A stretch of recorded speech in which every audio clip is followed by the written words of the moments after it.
Buenas noches y bienvenidos a On the Record, el programa de entrevistas en profundidad de I24 News. Estuvimos fuera unas semanas debido a la guerra con Irán, pero ahora estamos de regreso y hay mucho que analizar. Para entender mejor la situación actual con el frágil alto al fuego y la posibilidad de que se reanuden las operaciones militares, me complace tener de vuelta en el programa a Dani Sintrinovich.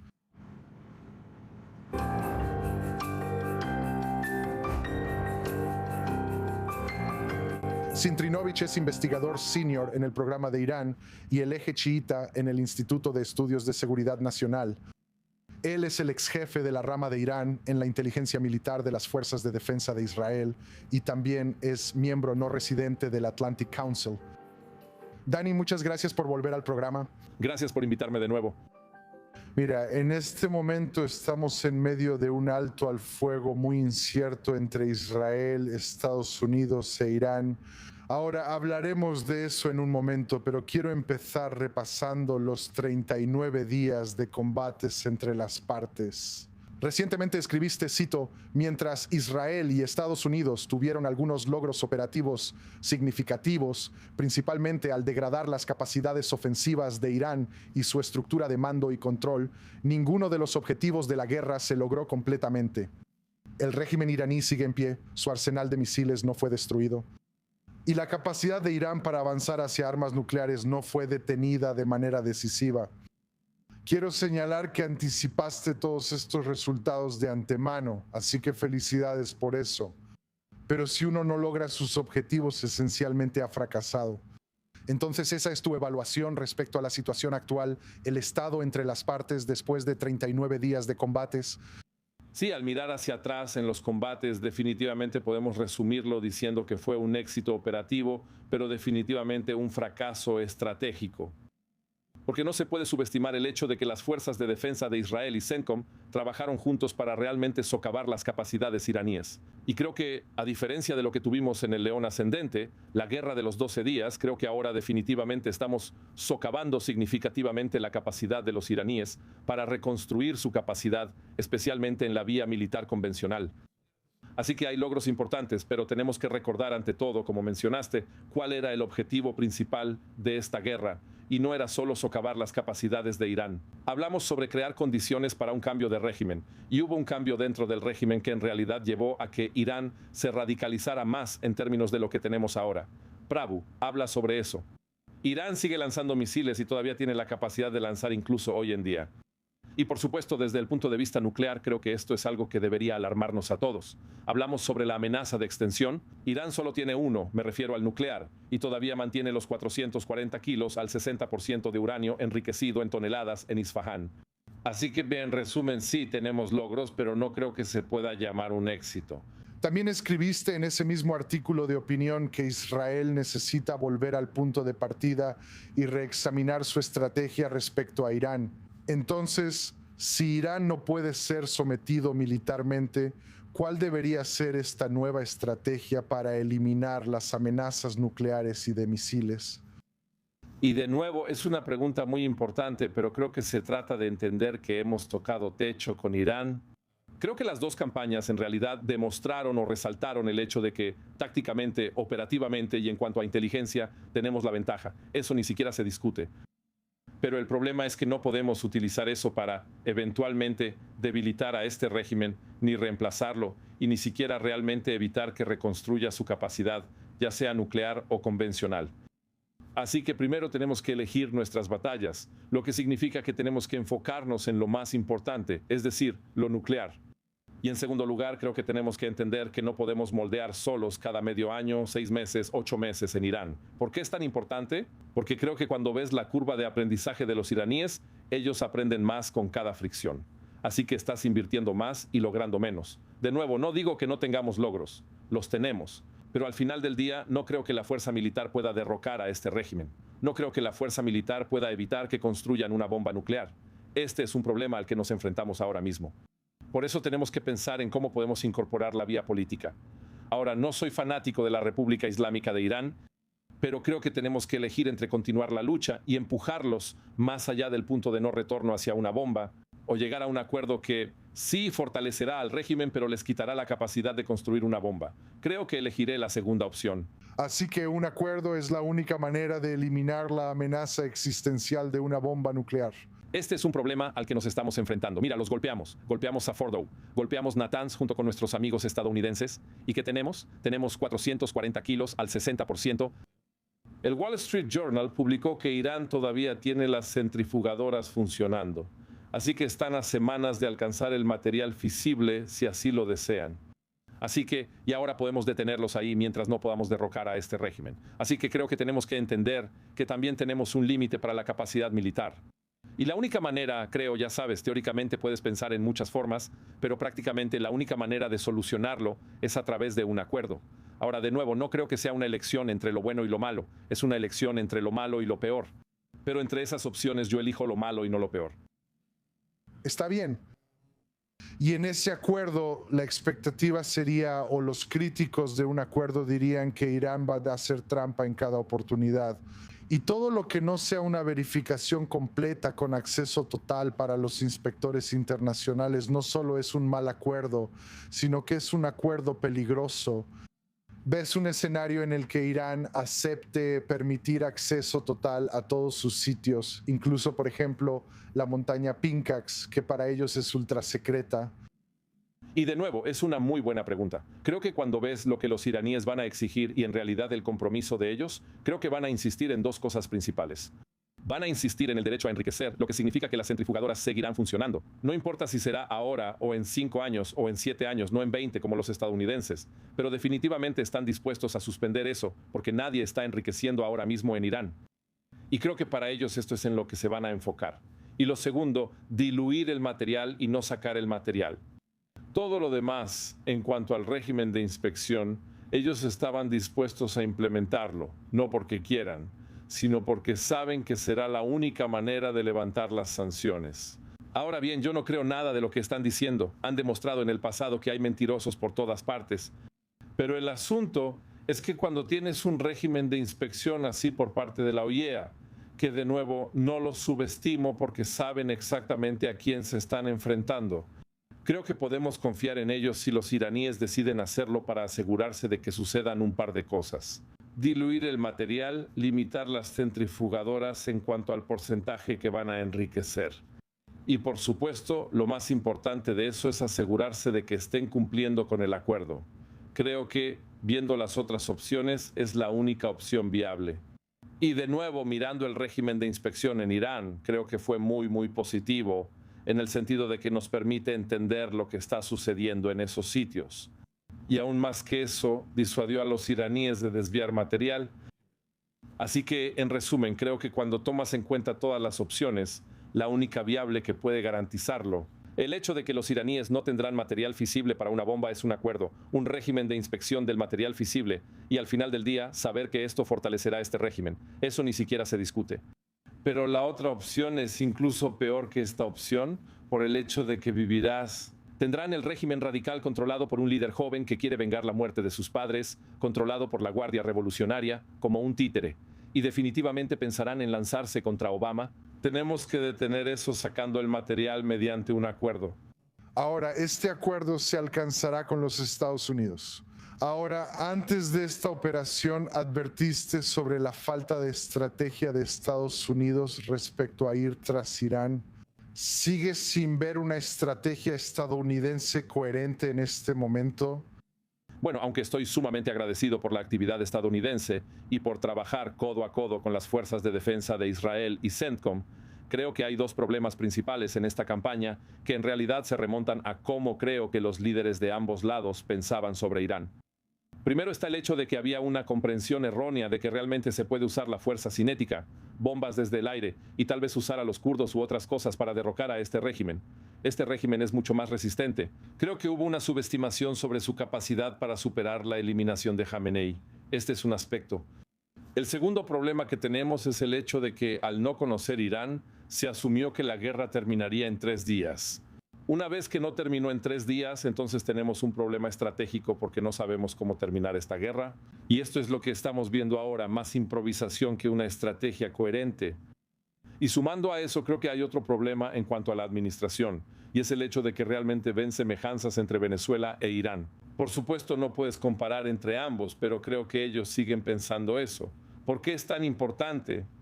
Porque al final del día, si van a llegar a un acuerdo con Irán, tienen que tener personas que conozcan Irán, que conozcan sus capacidades nucleares, porque cuando hablamos de detalles, el diablo está en los detalles. Así que tengo mucho aprecio por Kushner-Witkoff, por lo que hicieron con los rehenes y cosas así. Pero en cuanto a Irán, tienes que ser un experto en Irán. Así que espero que tengan a las personas correctas, la experiencia adecuada que puedan usar para lograr un buen acuerdo con Irán. De nuevo, no sabemos si va a haber un acuerdo, pero con esta negociación, si van a optar por la vía política y diplomática, necesitan tener a alguien que les ayude a entender mejor el lado iraní. Ahora, junto con el fracaso estratégico del lado estadounidense e israelí, sumando a eso lo que describiste y un régimen que se ha envalentonado e incluso radicalizado después de la operación de decapitación y específicamente la eliminación del líder supremo, Ali Khamenei. Irán está proclamando una victoria estratégica, ahora resistió los ataques continuos de las dos fuerzas aéreas más poderosas del mundo y lograron tomar el control del estrecho de Hormuz, que durante mucho tiempo fue considerado la llamada opción nuclear de Irán, además de la opción nuclear real. Entonces, si mantienen el control sobre el estrecho de Hormuz a largo plazo, en tu opinión, ¿Irán realmente tiene la ventaja estratégica aquí? Creo que desde su perspectiva, definitivamente, porque no es que no estén completamente conscientes de lo que pasó en las guerras. Ahora, no están ciegos y saben exactamente que sufrieron un daño severo. Pero tenemos que recordar cuál era el objetivo desde el principio. El objetivo era sobrevivir. El objetivo no era solo sobrevivir, sino también causar mucho dolor que les permitiera construir una nueva realidad estratégica, no solo un alto al fuego por otro alto al fuego. Y creo que en su mente están en camino de lograr eso. Ahora, y no creo que podamos debilitar este régimen en este momento. Así que para ellos ya superaron lo peor. Eliminamos a Khamenei y aún así siguen ahí. Solo quiero resaltar otra cosa sobre por qué creo que está tan radicalizado de tantas maneras. Porque ya sabes, antes de que comenzara la guerra, de nuevo, no soy fan de Ali Khamenei, pero él era un factor de equilibrio dentro del sistema iraní. ¿Sabes? Cuando Arakchi se reunió con Witkoff, regresó al Consejo de Seguridad Nacional. Y el ministro de Relaciones Exteriores regresó con Ali Larijani, el secretario del Consejo Supremo de Seguridad Nacional, y están buscando un arreglo para el líder supremo, Kami, líder supremo. Es una figura de equilibrio. Su corazón siempre estuvo con la RGC, pero realmente era muy pragmático, no en la forma en que pensamos respecto a Israel, sino pragmático en entender que necesita tomar la decisión que realmente servirá para el futuro del régimen. Por eso permitió que Witkoff se reuniera con Arakchi y todas esas cosas. Y él decidió, y eso es todo. Nadie puede desafiar su decisión.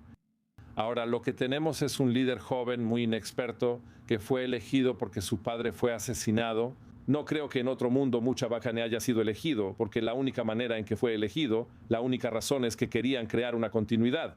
Y también porque la RGC lo impulsó, porque lo están controlando. La RGC es muy dominante. El sistema es muy descentralizado. Es muy difícil negociar con ellos en este momento. Así que lo que pensábamos, ya sabes, la restricción que tenía Khamenei, el padre, como la restricción de 2.000 kilómetros para los misiles y el estrecho de Hormuz, ahora todo eso ya no existe. No es que sean incontrolables, pero ahora tienen menos, digamos, frenos y contrapesos en Irán. Así que Hormuz es exactamente eso. Inmediatamente, a diferencia de lo que pasó en la guerra de 12 días, tomaron el control de Hormuz. Ahora para ellos esto se está volviendo tan importante como los misiles y como lo nuclear.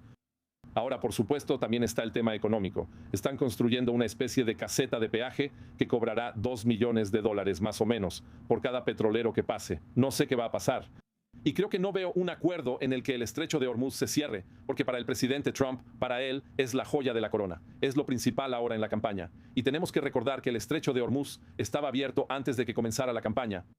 Pero al final de cuentas no creo que en este momento, en cuanto a misiles nucleares y Hormuz, estén dispuestos a mostrar concesiones significativas porque en su mente ellos ganaron, no perdieron. Así que quiero desafiarte aquí porque el bloqueo a Irán podría dañar gravemente la capacidad económica del régimen islámico, lo que potencialmente lo obligaría a hacer concesiones. De nuevo, estoy subrayando la palabra potencialmente. Entonces, ¿no podría esto ser el factor que falta para presionar a Irán? En mi opinión, no. y diré que lo que no logramos en 40 días de guerra no lo vamos a lograr en una ubicación marítima que no puede detener a los petroleros chinos, creo, como vimos hoy. Y lo explico aún más. Para los iraníes es una competencia de quien aguanta más dolor.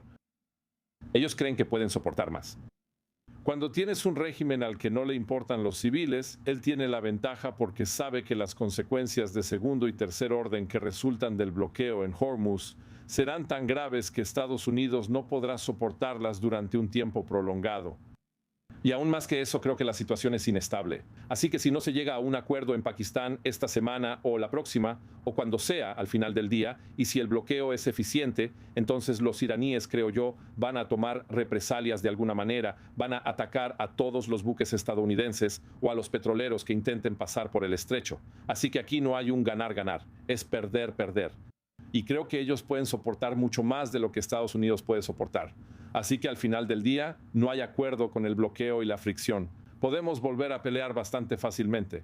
De nuevo, todo depende de lo que pase en Pakistán. Pero la situación del bloqueo no es sostenible, de modo que eventualmente la fricción llevará a una escalada. Así que básicamente reanudar las operaciones militares no le conviene a ninguna de las partes en este momento cuando buscan llegar a un acuerdo, quizás extendiendo brevemente el periodo de alto al fuego. Sí, lo diré brevemente. Creo que ambas partes quieren un acuerdo. El problema no es solo en cuanto a las diferencias de posición, sino también las expectativas. Cuando entras en una negociación y cada parte piensa que ganó, es muy difícil forzar un compromiso. Pero creo que hubo una especie de pequeño avance en cuanto al tema nuclear al hablar sobre, ya sabes, los años que el programa va a estar suspendido. Creo que es un avance. No estoy diciendo que sea un acuerdo, pero tal vez. Pero creo que ambas partes tienen interés en llegar a un acuerdo. Pero sin un acuerdo sobre el bloqueo, la escalada es casi inevitable. Ahora, quiero dar un paso atrás. Quiero decir, hemos estado hablando de la amenaza nuclear de Irán, el estrecho de Hormuz y el bloqueo y las consecuencias económicas de la guerra, pero lo mencionaste brevemente, el tema del cambio de régimen o que el pueblo iraní lo derroque. Ahora, en tu opinión, ¿algo de lo que se ha hecho hasta ahora ha ayudado a lograr ese resultado? Y debo señalar que fueron los manifestantes quienes hicieron que Trump se involucrara en esta operación en primer lugar, pero realmente no hemos escuchado al presidente hablar sobre el pueblo iraní. Todo es sobre lo nuclear en Hormuz, como mencionaste. Bueno, nadie tiene una bola de cristal, no sabemos qué va a pasar, pero por ahora puedo decir que no traigo buenas noticias, porque creo que en realidad interrumpimos el curso natural de lo que está pasando en Irán. Es decir, teníamos un régimen al que le cuesta mucho lidiar con todo lo que está ocurriendo internamente. No tenía soluciones, no tenía una respuesta al problema que tiene la población iraní. Lo que tenemos ahora es un régimen más militarizado que creo se comportará de manera aún más violenta si alguien decide salir a las calles. Pero aún más que eso, creo que se sienten envalentonados porque tienen una victoria divina, especialmente apoyados por su propia base, ya sabes, 15, 20 millones de personas que apoyan a este régimen sin importar lo que pase en Irán. Así que creo que el problema al que nos enfrentamos no es solo que tenemos un nuevo régimen, sino que será así en el futuro previsible. Creo que, independientemente del hecho de que sí, van a sufrir económicamente si no se levantan las sanciones. Creo que tienen el apoyo que viene de su propia gente, de una manera que no creo que a corto plazo ocurra algo dramático en Irán. Y si alguien intentara salir a la calle, será reprimido como antes. Así que creo que lo que está pasando ahora es un malentendido sobre la fuerza de este régimen, aunque sea débil. Ahora, y creo que lo que hicimos, y de nuevo pensé que si Jamenei muriera por causas naturales, como mencioné, no creo que Mujtaba hubiera sido elegido. Creo que hemos visto a Hassan Khomeini, otra figura más moderada, creamos una especie de problema en el sentido de que ahora tenemos un régimen más extremo, apoyado por la Guardia Revolucionaria, que ahora se siente envalentonado, más o menos como lo que pasa entre Pakistán y Corea del Norte. Y de nuevo, no estoy diciendo que a largo plazo este régimen no pueda ser socavado, pero creo que por ahora no creo que algo vaya a poner en riesgo a este régimen, independientemente del hecho de que sí, tienen mucho que superar en cuanto a sus problemas económicos. Entonces, con esta nueva República de Irán de la Guardia Revolucionaria y no la República Islámica de Irán, ¿puede Estados Unidos llegar a un acuerdo con este nuevo régimen envalentonado y radicalizado que sea mejor que lo que Estados Unidos podría haber conseguido antes de esta guerra de 39 o 40 días, como creo que la llamas? Bueno, tendría que ver el acuerdo, pero soy muy escéptico. No creo que este régimen vaya a renunciar a algo a lo que el régimen anterior tampoco quiso renunciar en cuanto al apoyo a los grupos prox y la construcción de misiles. En lo nuclear, ellos van a seguir adelante sin importar lo que pase. Ahora tenemos Hormuz y otros problemas nuevos, así que no creo que estén ofreciendo concesiones. Creo que concesiones más grandes que las que ofrecieron antes en las conversaciones de Ginebra entre Akshi y Witkoff. Sí creo que ellos no quieren una guerra interminable. Creo que quieren regresar y permitir que Muqtaba reconstruya sus capacidades como líder supremo. Por eso creo que eventualmente sí, ellos pueden hacer algunas concesiones, diluyendo el material y todo lo relacionado con discutir quizá empresas conjuntas en Hormuz. Esas cosas quizá están sobre la mesa, pero creo que si alguien piensa que van a renunciar a sus pilares ideológicos de este régimen, creo que está equivocado. Esto no es Venezuela. Mohamed Galibaf no es García Rodríguez. Y al final del día hay regímenes extremos que están dispuestos a hacer algunas concesiones tácticas para asegurar el futuro. Pero este régimen no va a cambiar su naturaleza. Así que parece que ya empezó la cuenta regresiva hasta la próxima escalada militar entre las partes. Desafortunadamente, quiero pasar a la última parte del programa. Esa es la sección de preguntas rápidas. Voy a mostrarte 3 imágenes y para cada una dime lo primero que te venga a la mente. Este es el presidente del Parlamento de Irán, Mohamed Baghi Khalilabaf. Oportunista, corrupto, pero no es Delcy Rodríguez. Él es más, digamos, moderado que Ahmad Bahdid, el comandante de la Guardia Revolucionaria, pero aún así tenemos que recordar que fue el comandante de la Fuerza Aérea de la Guardia Revolucionaria. Así que si alguien piensa que él es el nuevo Delcy Rodríguez, el nuevo líder supremo de Irán, que va a cambiar el comportamiento de Irán, está equivocado. No es este tipo. Bueno, puede que pronto se encuentre en la posición de presidente, algo que buscó mucho. La siguiente foto, el secretario de Defensa de los Estados Unidos, Pete Hegseth. Bueno, sí, creo que el problema es que definitivamente tenemos que diferenciarnos entre las ganancias técnicas y operativas que tenemos y los impuestos SCP que se mantienen todo el tiempo y entre la influencia estratégica de esos. No creo que, como mencionamos en nuestra charla, no creo que todos los logros de los que habla Pete Hegseth realmente estén acumulando el efecto estratégico de lo que queríamos lograr desde el principio, cambiar el régimen y evitar que fabriquen misiles, cosas así. Entonces, creo que en ese sentido, el Departamento de Defensa hizo actividades importantes durante la guerra, pero al final del día no está sumando a lo que esperábamos desde el principio. ¿Crees que dijiste que los iraníes aprendieron rápido? ¿Crees que el Pentágono logró aprender sobre la marcha en lo que respecta a esta guerra? ¿Cómo tratar con Irán? Creo que el Pentágono definitivamente tiene el poder abrumador y la superioridad sobre Irán, pero creo que es muy difícil enfrentar las capacidades asimétricas de Irán. Cuando finalmente está enterrado profundamente bajo tierra, ya sabes, el sitio de producción y el arsenal y el clima, los depósitos de las armas, los misiles, es uno solo. Y segundo, por supuesto, el hecho de que es muy difícil detener cualquier lanzamiento de un misil. Al final del día, entiendes que tu poderío no basta, no puedes alcanzar ni lograr ningún objetivo solo usando fuerza cinética, desafortunadamente.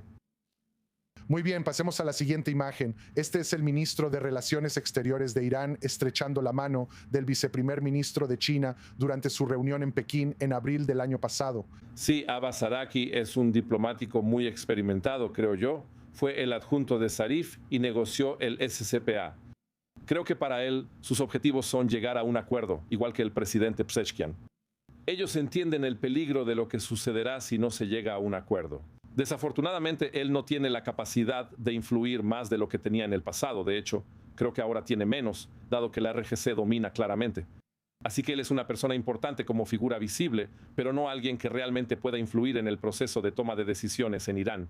¿Y China es capaz de presionar a Irán para que acepte un acuerdo que sea algo favorable para Estados Unidos e Israel?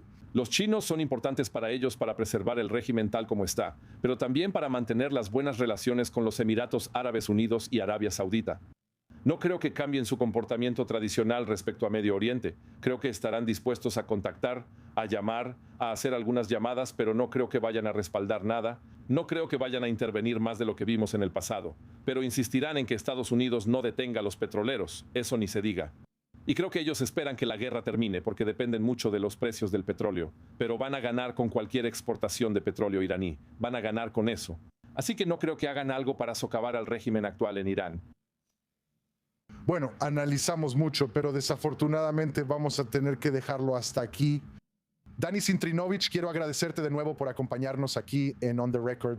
Es todo el tiempo que tenemos esta semana. Acompáñanos de nuevo la próxima vez aquí en On The Record. Puedes encontrar el episodio de hoy y todos los programas anteriores en YouTube y Spotify. Gracias por acompañarnos.